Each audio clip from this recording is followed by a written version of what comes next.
Geliefdes, kom ons gaan saam bid.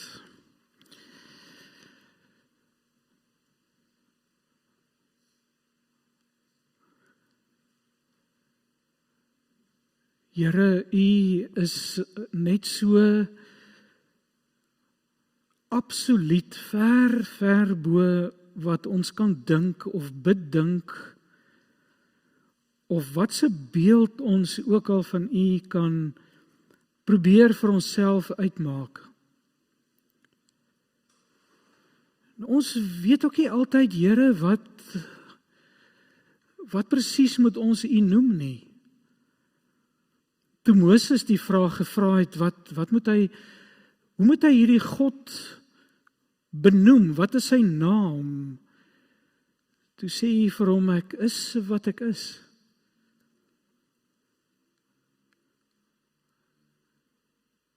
En het vir ons kom sê, ons kan vir U noem Vader.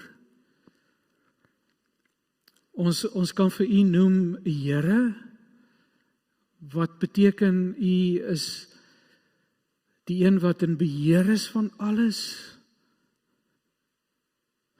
Partykeer word U koning genoem.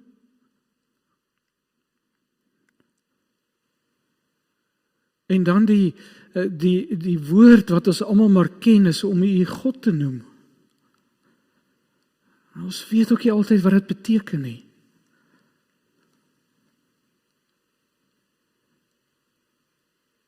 Here, U is die gans andere.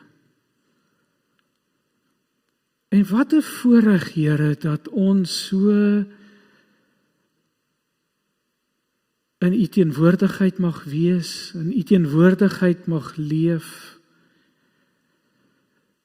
dat ons hier kan wees vanaand, dat U ons in U naam by mekaar geroep het, en dat U ons by mekaar gebring het. Here, en nou is ons hier, en ons gebed is, doen iets in my hart, Here. Kom raak my aan. Soos die oë van die slaaf op die hand van sy eienaar is, en die slavin op die hand van haar eienares is, hulle absolute verwagting, soos ons absolute verwagting, is net van U. Seën ons vanaand, Here. In Jesus se naam bid ons dit. Amen. Jakobus 4 vers 1 tot 6 is ons teksgedeelte vanaand. Ek haat jou en ek haat myself. Is vanaand se tema. Kom ons lees aan Jakobus. Waar kom al die oorloë en gevegte onder julle vandaan? Kom dit nie van julle begeertes wat in julle ledemate oorlog voer nie? Julle begeer, maar julle besit niks nie. Julle pleeg moord en is vol jaloesie en julle kan niks bereik nie. Julle veg en maak oorlog en tog het julle niks, omdat julle nie bid nie.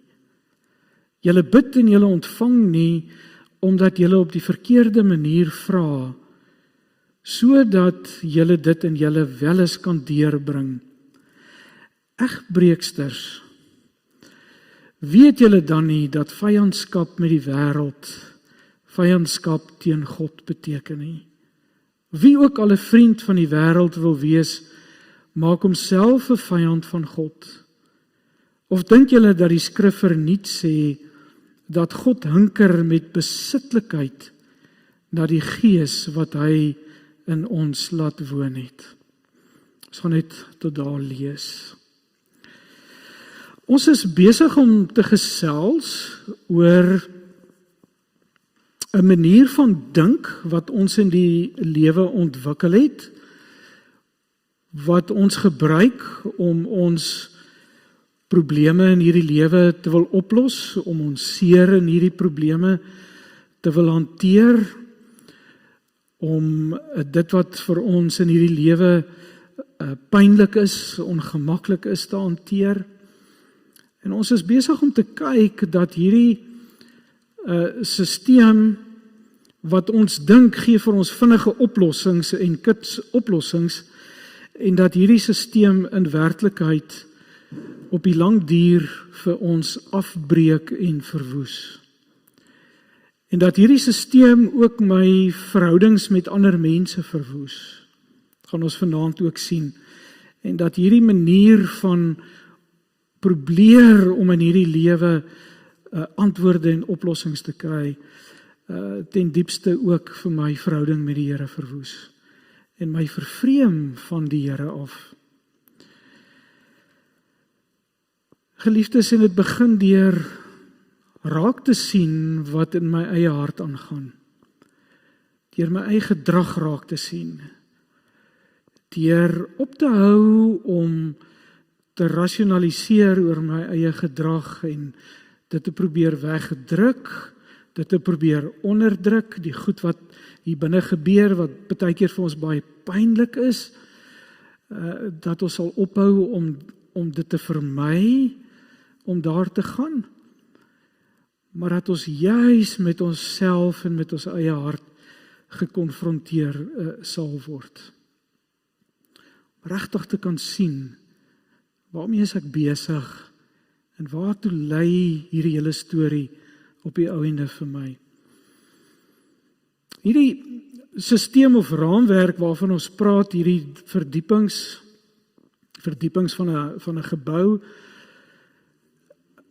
wil ek vir jou sê, geliefdes, dit vat nie die feit weg dat 'n mens baie keer in jou lewe iewers met iemand moet gaan praat, iewers professionele hulp moet gaan opsoek.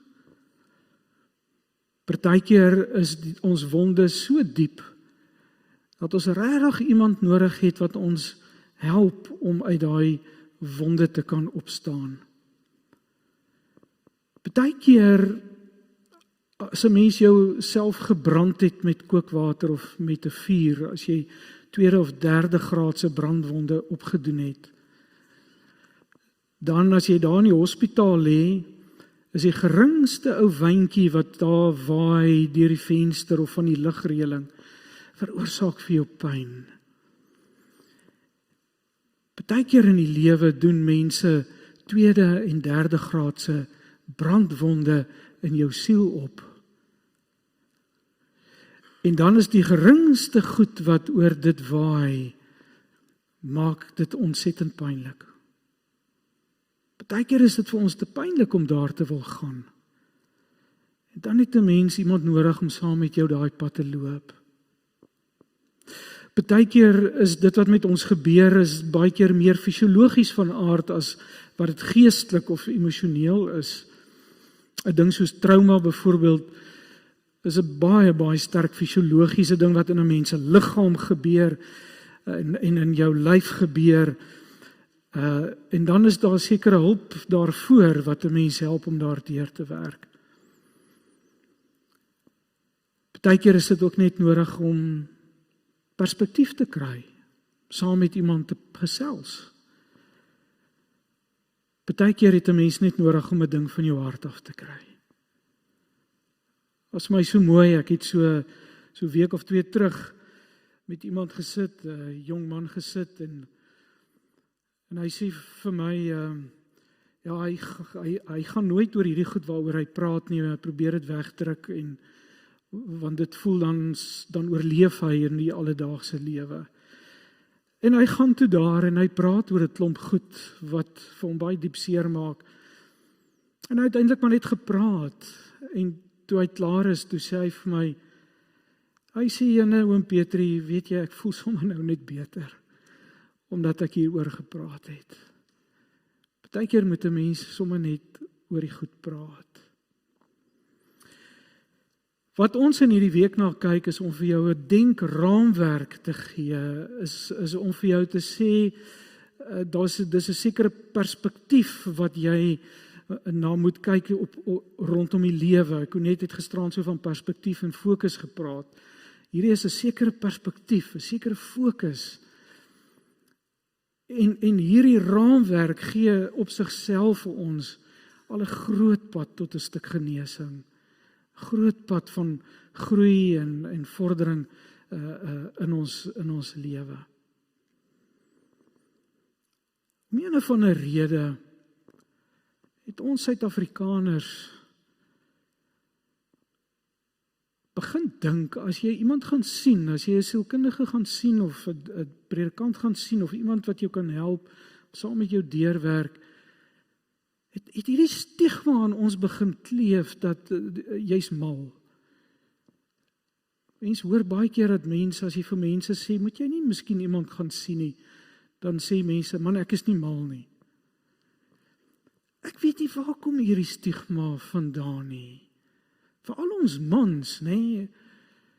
Ja, ons dink altyd, ons is sterk, ons kan die goed hanteer. En as jy wil weet of jy die goed kan hanteer, moet 'n mens met jou lewensmaat gaan praat.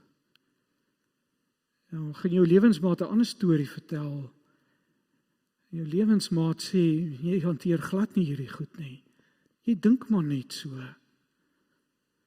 Ek weet nie, wat is dit in ons Afrikaners, dat ons so hierdie macho tipe ding het van, ons is alright, ons sal die geveg veg nie.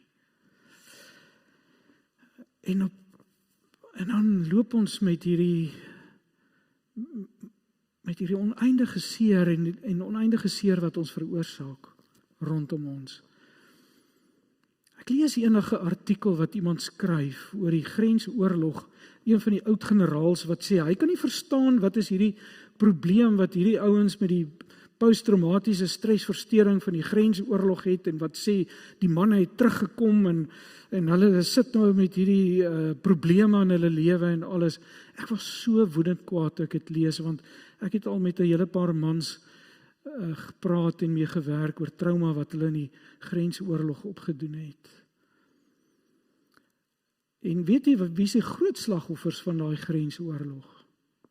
Dis vrouens en kinders. Van die mans wat daar was. Want hulle haal dit op hulle vrouens en kinders uit. En hulle dink hulle is okay. Maar is nie okay nie. Geliefdes, God werk nie om jou seer nie. Jou macho-geit gaan nie jou seer wegvat nie. Dit gaan dit ook nie beter maak nie. God werk daardeur. Nie aan die kant, nie om dit nie. En baie keer het ons iemand nodig om saam met ons daardeur te gaan. Ons het die eerste aand gesê, die fondasie van hierdie gebou is 'n wantroue in God. God is nie goed nie. God is nie betroubaar nie en God is nie genoeg nie. En gisterand, die eerste vloer, het ons by uitgekom dat ek het jou nodig en ek wil sommer vanaand daar aansluit en dan so oorbeweeg na die volgende vloer toe. Want wanneer ek nie vir God kan vertrou nie en God nie vir my gee wat ek so nodig het nie, betekenis in my lewe, vrede in my lewe, geluk in my lewe, en so aan, waarde, vir my waarde gee as mens, as God dit nie vir my gee nie, dan moet ek dit van 'n ander plek afkry. En dan draai ek na die mense om my, na die wêreld om my, en ek sê vir die wêreld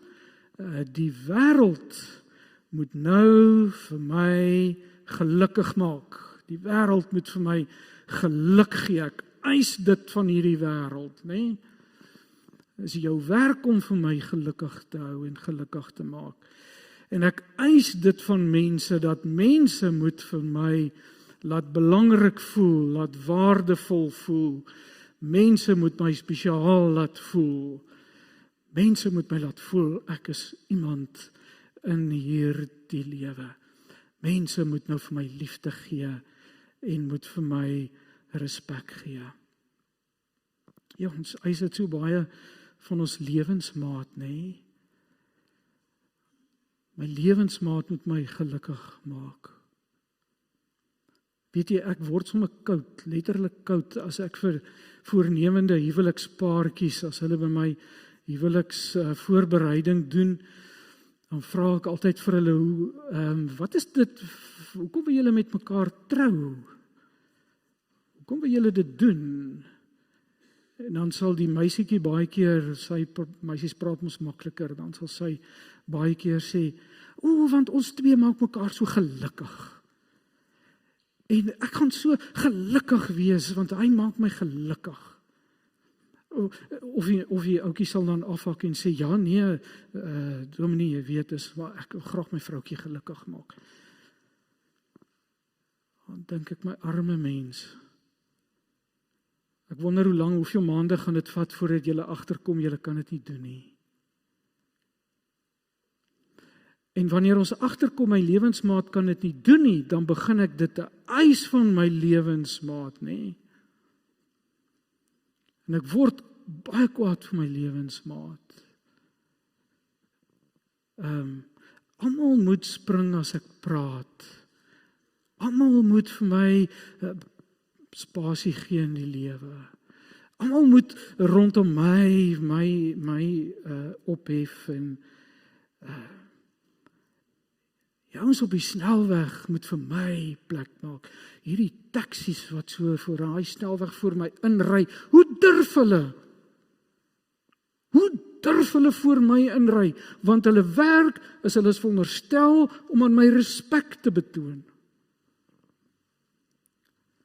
Dis wat hulle moet doen, hierdie wêreld. Want dit laat my belangrik voel, op die einde van die dag. Geliefdes, weet julle wat is ons besig om te doen? Die eerste God wat ons maak is natuurlik onsself.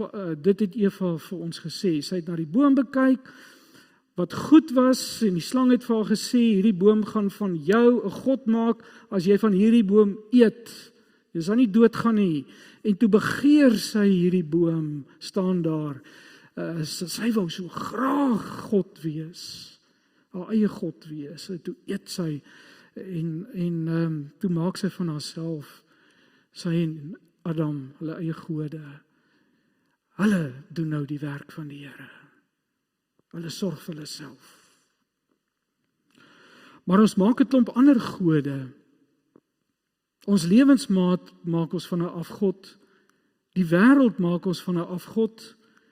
Die mense in hierdie wêreld maak ons van afgode, want ons verwag van my lewensmaat, van my kinders, van die mense, van die wêreld, verwag ons dit wat alleen God vir jou kan gee. En dit wat ek nie by God kan kry nie, verwag ek by mense.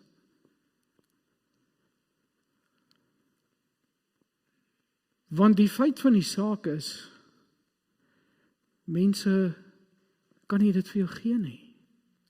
Want almal in hierdie wêreld is maar net so gebroke soos ek. Almal in hierdie wêreld is maar net so selfsugtig soos ek. Almal in hierdie wêreld is maar net besig om te veg vir hulle eie klein wêreldjie, vir hulle eie klein koninkrykie. Almal is met hulle eie ding besig. Geliefdes, kan ek vir jou die goeie nuus of dalk die slegte nuus vanaand vir jou gee? En dit is dat mense is regtig nie vreeslik oor jou bekommerd nie. Miskien jou naby vriende, familie, en so aan. Maar die res van die wêreld gee regtig nou nie om hoe jy aantrek of hoe jou haartjies lyk of whatever ook al nie. En kan ek vanaand vir jou die baie slegte nuus meedeel? Hier is niemand in hierdie wêreld, wat vir jou onvoorwaardelik liefhet nie. En wat vir jou onvoorwaardelik aanvaar nie. En nou gaan jy terugsit en sê, nee, maar ek het daarom my lewensmaat onvoorwaardelik lief. Nee, jy het nie. Jy het jou lewensmaat getrou, omdat hulle 'n sekere persoonlikheid het, hulle so lyk, en jy kan 'n hele rits goed daar byvoeg. Jy het jou lewensmaat getrou, omdat onvoorwaardelike liefde sê, ek sal met jou trou ongeag. Ons almal trou omdat. Het jy al agtergekom dat jy's vreeslik lief vir jou lewensmaat en dan begin jou lewensmaat goedjies doen teenoor jou of goed wat jy nie van hou nie of sonde doen of jou nie laat goed voel soos jy wil hê hulle moet nie en so aan en dan hierdie vreeslike onvoorwaardelike liefde wat ek het gaan sommer so by die agterdeur uit. Nou voel ek regtig nie meer baie lief vir jou nie. Vir wie is die mense wat jy voel, jy kan 'n pad mee loop, wat jy aangetrok het tot voel, mense wat okay is, mense wat jy van hou, is die mense wat jou laat goed voel. Die mense wat jou laat goed voel. Die enigste een in hierdie heelal wat vir jou onvoorwaardelik liefhet, is God. Hy het jou lief ongeag. Geliefdes, en wat dan gebeur is, ons kry nie uit ander mense wat ek so nodig het nie, want ander mense is net so gebroken soos ek. Koenie de Villiers het so mooi liedjie gesing, hy sê, ons het maar almal onbeholpe lief. Ons het almal onbeholpe lief. Nee? Nou verwag jy van mense wat onbeholpe lief het, wat met hulle eie issues en hulle eie krap in hulle lewe sit, om nou vir jou te gee wat jy nou so nodig het in hierdie lewe. En hulle kan dit nie doen nie, want hulle is besig met hulle eie oorlewing. En wat ons dan doen, ons manipuleer mekaar. Jy dit nie vir my gee nie, nou manipuleer ek dit om dit uit jou uit te kry.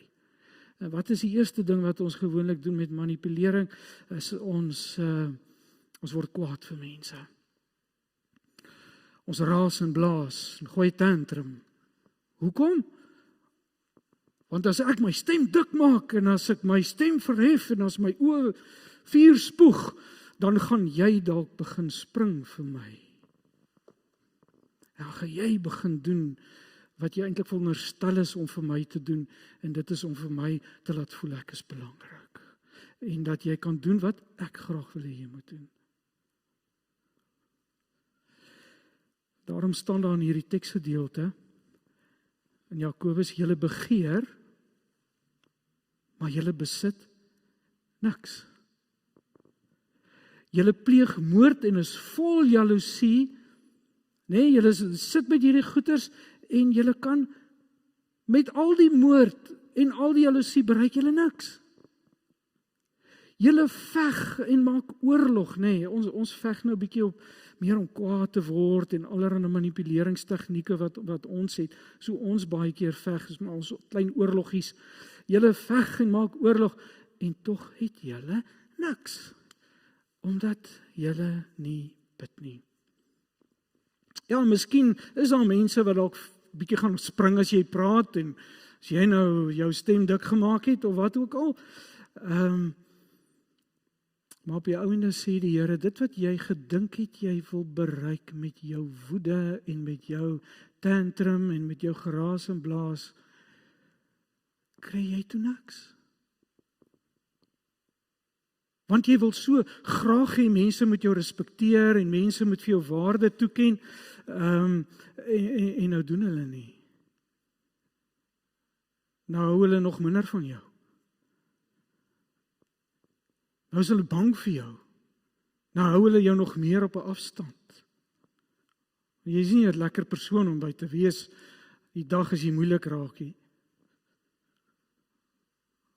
Dan staan ons op 'n afstand van jou. En dis wat Jakobus hier kom sê, hy sê, julle doen al hierdie goed, julle beklei, julle veg, julle soek hierdie wat julle so graag wil hê, en hy sê, die wêreld kan dit nie vir jou gee nie, julle het nog steeds niks. Jy het nog steeds niks. Omdat jy nie bid nie. Want dit wat jy soek, kry jy alleen by God. Dit wat jy so graag wil hê mense moet vir jou gee, kry jy alleen by die Here. En dan gebeur die volgende ding, geliefdes, en dan kom ons by die tweede vloer, en dit is, jy begin die ander mense wat nie vir jou gee, wat jy so graag wil hê, wat jy eis van die wêreld en van mense, as hulle dit nie vir jou gee nie, dan begin ek mense te haat. Miskien is haat 'n bietjie 'n sterk woord. Kom ons kry sagter woorde. Dan raak jy teleurgesteld in mense. Of jy raak vies vir mense, of jy raak geïrriteerd met mense, of ongelukkig vir ander mense, of sommer net woedend, of jy het 'n weersin in sekere mense. Sekere mense hou jy net nie van nie. Ja, dalk selfs haat ook. Wat lief jou gee wat jy so graag wil hê nie.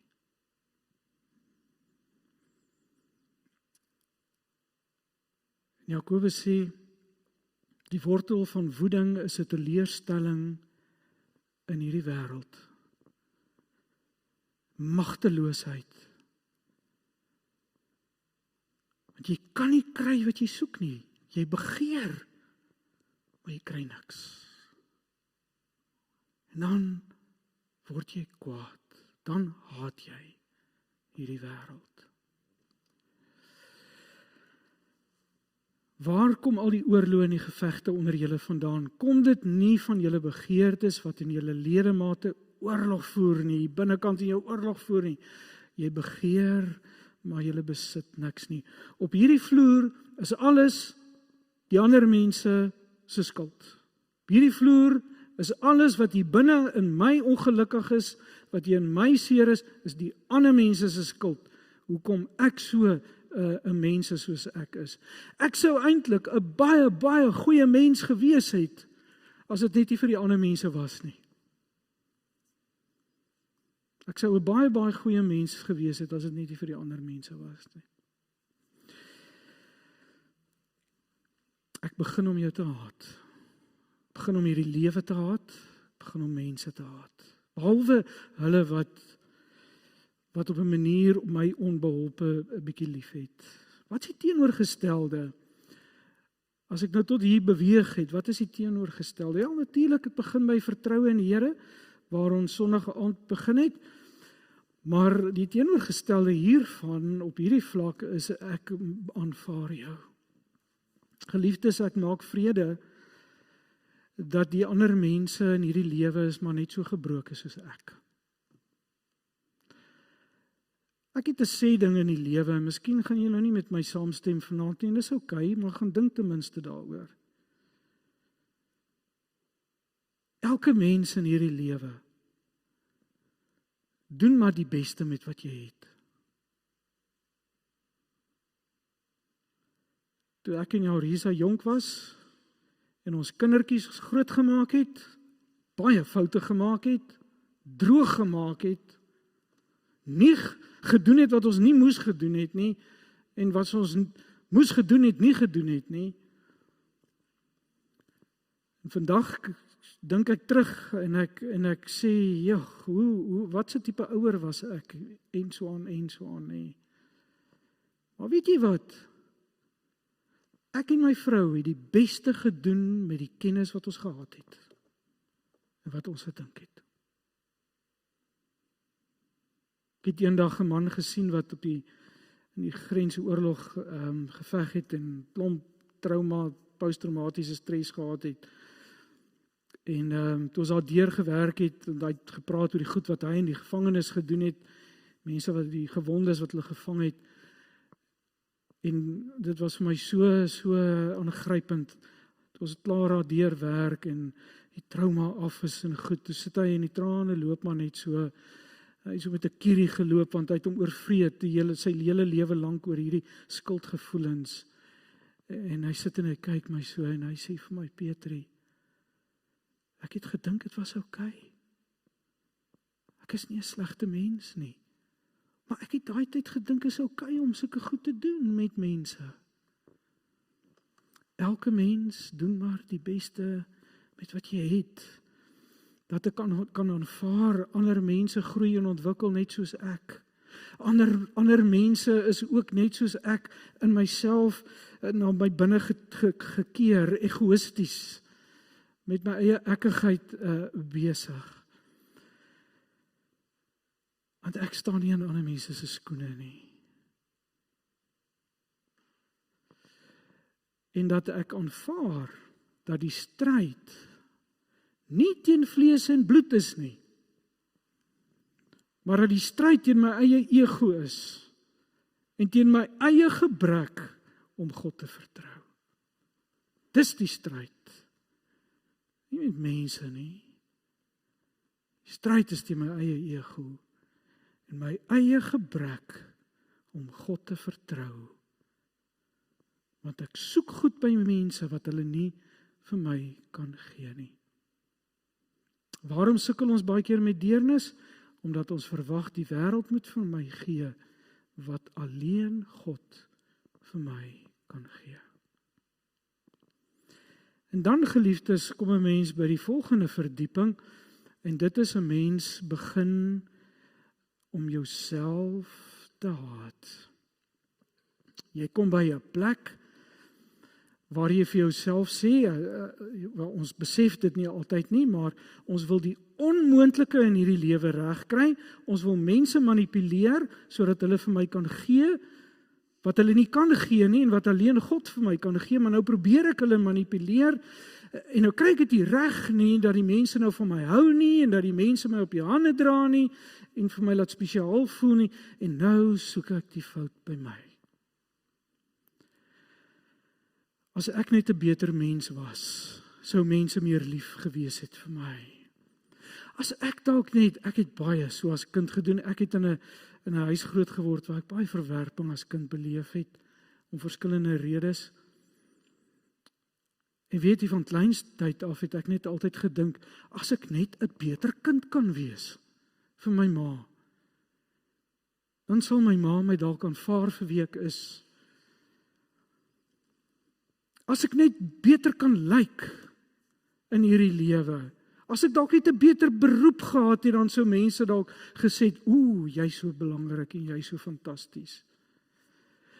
As ek dalk net 'n beter rok het, as ek dalk net 'n beter baadjie en 'n broek het, wat dalk net die oog vang van iemand, dan gaan mense van my hou, dan gaan mense vir my gee wat ek so nodig het, liefde en aanvaarding, en dat ek 'n spesiale wese in hierdie lewe is. Jy weet, ek begin nou 'n ding te ontwikkel. Daar's verskillende name daarvoor, maar in wese beteken dit doodgewoon, ek raak nou vet hier op my maag, op my ouderdom. Miskien as ek net die ding wegkry, dan gaan die mense van my hou. As ek dalk net beter glo, as ek net 'n beter Christen kan wees, as ek net minder sonde kan doen, as ek net deur die dag meer aan die Here kan dink, as ek net beter kan bid, as ek net beter kan glo, as ek net iets kan doen wat van my net 'n beter mens maak, dan sal God dalk net vir my gee wat ek so graag wil hê, en dan sal God vir my genesing bring, en sal ek waarde hê in hierdie lewe. En dan begin ek myself te haat, hierdie selfspraak wat ons so met onsself het. Ag, stupid man. Stupid is ek. Wat dink jy oor jouself wanneer jy dit sê? Wat leef jy in jou onderbewussyn oor jouself? Jy dink jy stupid. Jy breek jouself af. En ek wil vanaand vir jou sê, geliefdes, een van die grootste goed wat 'n mens se lewe verwoes, is jouself, is jou eie afbreek van jouself. Nou is gewoonlik 2 reaksies, ek gaan donderdag aand 'n bietjie meer oor dit praat, maar is gewoonlik 2 reaksies wat ons het. Of ons gaan sit in die hoek en bejammer onsself, ek is iemand wat nou nie kan eintlik praat nie, ek kan nie iets doen nie, ek kan nie, ek is maar goed vir niks nie, jy weet, Die Here moet ook nou nie van my verwag om iets te doen nie, want ek het nie sulke gawes soos party mense nie. Nou toe ek hier sit, toe dink ek, wow, jy weet, toe ek op skool was, dan moet jy mos op skool 'n Afrikaanse en 'n Engelse praatjies gegee het, dan moet jy daar voor in die klas staan, dan moet jy nou praat, vir die klas, een of ander onderwerp. Weet jy, 2 weke voor die tyd, het ek nagmerries gehad daaroor. En ek het letterlik daar gestaan met hierdie ou papiertjie wat so gebewe het, en ek het altyd 'n lang broek gedra, want ek kan die juffrou en die kinders nie sien hoe bewe my bene nie. En ek het daar op skool gesit en gedink, ek is seker die slegste ou wat voor mense kan praat. My ander klasmaats praat so maklik. Ek is nie gebou om te praat voor mense nie. Aan die een kant kan ons osself bejammer, aan jou hoekie gaan sit, arme ek. En onthou net, dis net soveel ego. Net soveel ego, want ons dink, hoe jammerder en ek myself afbreek, hoe meer geesteliker is ek. Want ek is mos nou nederig. Jy is nie nederig nie. Jy is egoïsties om jouself so af te breek. Dis net so erg soos die ander kant. Nou gaan ek hierdie wêreld wys. Ek kon net gaan môre aand meer daaroor praat. Nou gaan ek hierdie wêreld wys. Ek gaan vir hulle wyse kom bo uit. Ek sal die rykste ou in hierdie wêreld wees. Ek sal die suksesvolste mense in hierdie wêreld wees. Ek sal wyse kom bo uit. En weet jy met hoeveel mense wat hulle self so gewys het ek al gepraat? Dan sit hulle op die top van die lewe en dink niks van hulle self nie. Want al die bewys doen niks beteken nie.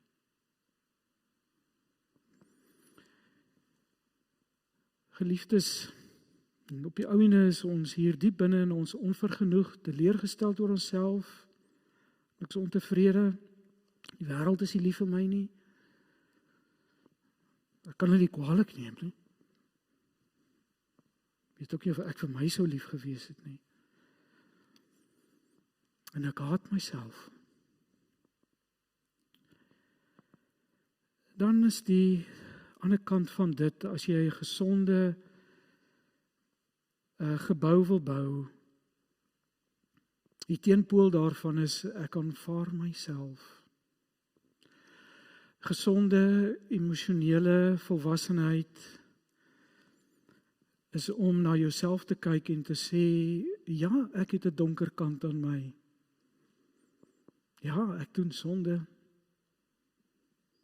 Beteken nie ek is tevrede daarmee nie, dit beteken nie ek bly daar nie, dit beteken nie ek gaan nie groei nie, maar weet jy wat, ek het dit in my. Dis hier. Hoe meer jy dit kan sien, hoe beter. En ek het 'n skadukant, 'n kant wat hier in my onderbewussyn lê van goed wat ek doen, en dan na die tyd dan wonder ek, hoekom het ek dit gedoen? En hoekom het jy daai keuses gemaak? Nee, ek kan ook nie dink nie, maar ek het nou so gekies. En dit lê in jou skadukant hier onder, nee. Maar jy het ook 'n ligte kant. 'n Kant wat die lig uitskyn, nee. Kan jy vrede maak daarmee? Kan jy dit van jouself aanvaar dat jy 'n donker kant het? En dat jy 'n skadukant het? En ook 'n ligte kant het? Jy weet, daar's 'n gelykenis in die Bybel wat sê, die onkruid en die koring het saam opgekom, en toe kom die werkers en hulle sê, moet ons die onkruid uittrek, en toe sê die boer, nee, as julle die onkruid uittrek, gaan julle die koring ook uittrek, die twee groei maar saam. En dit het iets met die eindtyd te doen, maar dit het ook iets te doen met my en jou se lewe. Hier binnekant groei die onkruid en die koring. Dis die binnekant. Kan jy vrede maak dat jy ook onkruid het? Kan jy eerlik daaroor wees? Sonder om jouself af te breek. Daarom het ons 'n verlosser nodig, geliefdes. Daarom het ons 'n Jesus nodig, 'n verlosser wat kom sterf het aan die kruis, wat ook vir my donker kant en ook vir my skadukant kom sterf het. En 'n verlosser wat gekom het en gesê het, ek het vir jou 'n nuwe identiteit kom gee. Ek het vir jou hier diep binnekant in jou siel het ek vir jou as 'n nuwe wese kom skep. Ek het jou kom nuut maak.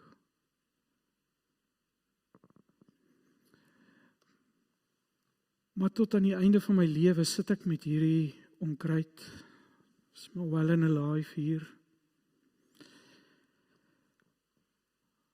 As die Here vir jou genade het, as die Here jou kan aanvaar vir wie jy is, met jou onkruid, met jou donker kant en jou skadukant,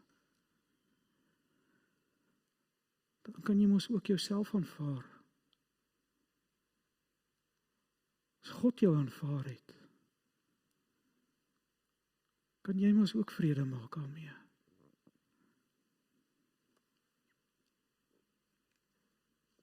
Geliefdes, ek wil vra dat jy vir 'n oomblik net jou oë toemaak en André, jy moenie nou vir ons op die orgel speel nie, net jou oë toemaak en net vir 'n oomblik met hierdie gedagte sit. Ek het 'n paar vrae wat ek vir jou wil vra. Kan jy vrede maak daarmee met wie jy is?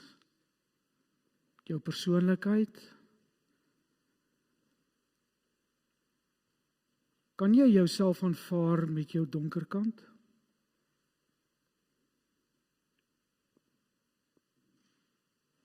Kan jy aanvaar dat jy 'n skadukant het?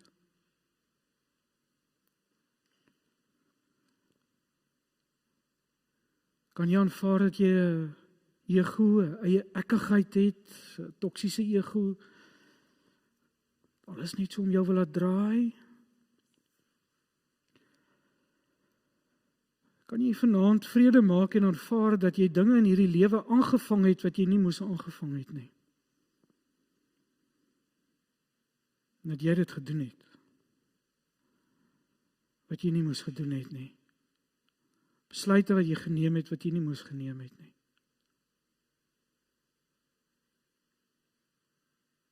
Kan jy dit aanvaar van jouself sonder om jouself te bejammer? Vreeslik jammer te voel oor wie jy nou is? Kan jy jouself aanvaar sonder om te dink hoe goed jy is? Wat 'n fantastiese mens is jy nou eintlik? Kan jy aanvaar dat jy net jy is? Dat ook jy is wat jy is? Kan jy jouself aanvaar sonder om ander mense te probeer kry om van jou te hou? En jou die middelpunt van alles te maak? Kan jy in Christus oor jouself tot rus kom, in die Here kom rus, in jou identiteit? Tussen alles deur is die ware jy wat hier binne sit nuut gemaak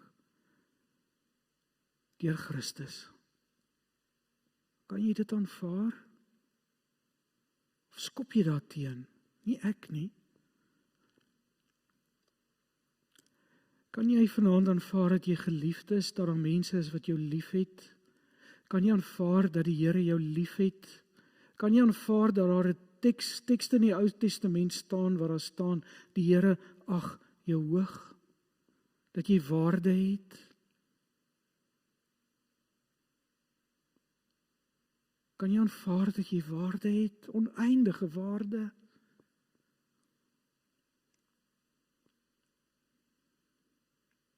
En kan jy nou ander mense aanvaar vir wie hulle is?